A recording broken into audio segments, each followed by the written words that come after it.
Johnstown was a booming industrial town, largely driven by the iron and steel industries.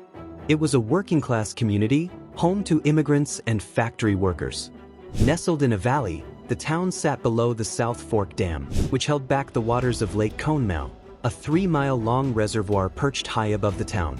The dam had been poorly maintained for years, despite warnings and concerns raised by the local population. One of the key elements McCullough highlights is the South Fork Fishing and Hunting Club, an exclusive organization for wealthy industrialists, including powerful figures like Andrew Carnegie and Henry Clay Frick. The club owned Lake Conemaugh and the dam, but they had made modifications to the dam without consulting engineers. The dam had been weakened due to their negligence, making it a ticking time bomb. On May 31, 1889, the quaint town of Johnstown, Pennsylvania, found itself at the mercy of a catastrophic disaster that would go down in history as one of America's deadliest floods. Nestled in a valley surrounded by steep hills, Johnstown was home to approximately 30,000 residents. The South Fork Dam, built in the 1850s to create Lake Conemaugh, had become a potential disaster waiting to happen. Over the years, it had been poorly maintained and altered by its affluent members, who had raised the water level for recreational purposes. These modifications, which included the removal of crucial spillways, compromised the dam's structural integrity. Concerns were raised by local residents about the dam's safety, but their warnings went largely ignored, dismissed by those who believed the wealthy club members were above accountability. As rain poured down for days leading up to the disaster, anxiety among residents grew. On that fateful Saturday, the dam was nearing its breaking point. By the time the sun rose over Johnstown, it was too late. At approximately 3:10 p.m., the dam finally gave way, unleashing an unimaginable force. A wave of water, estimated to be 20 million tons, surged down the Conemaugh Valley, crashing into the unsuspecting town at an astonishing speed of nearly 40 miles per hour. In mere moments, the landscape transformed into a chaotic scene of destruction. Homes, factories, and entire neighborhoods were swept away as the flood consumed everything in its path. Many residents, caught off guard, were unable to escape the torrent.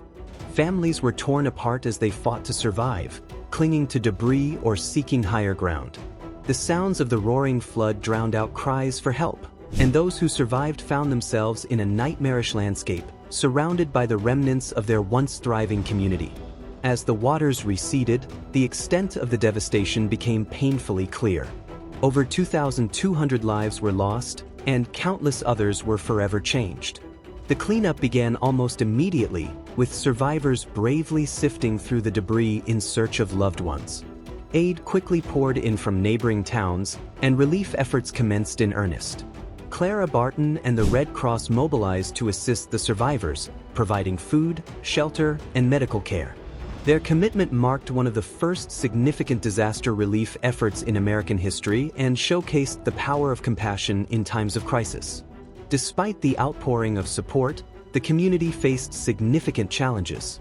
The wealthy elite who owned the South Fork Dam were initially shielded from accountability, leading to public outrage and anger.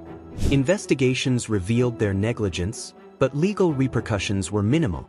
The tragedy underscored a stark class divide, highlighting the struggle between the impoverished victims and the affluent individuals who had played a role in the disaster. In the weeks following the flood, the people of Johnstown demonstrated remarkable resilience. Neighbors helped one another in their darkest moments, and stories of heroism emerged. Many volunteers worked tirelessly to recover bodies and provide support to those in need. The indomitable spirit of the community began to shine through the despair, as families gradually started to rebuild their lives from the ashes. The Johnstown flood was more than just a natural disaster. It was a turning point that prompted significant changes in safety regulations and disaster preparedness. The tragedy highlighted the urgent need for oversight in the face of unchecked industrial expansion. It became a catalyst for improved dam safety protocols across the nation, leading to the establishment of regulations aimed at preventing such disasters from happening again. The legacy of the Johnstown flood endures as a powerful reminder of the fragility of life and the strength of community in the face of adversity.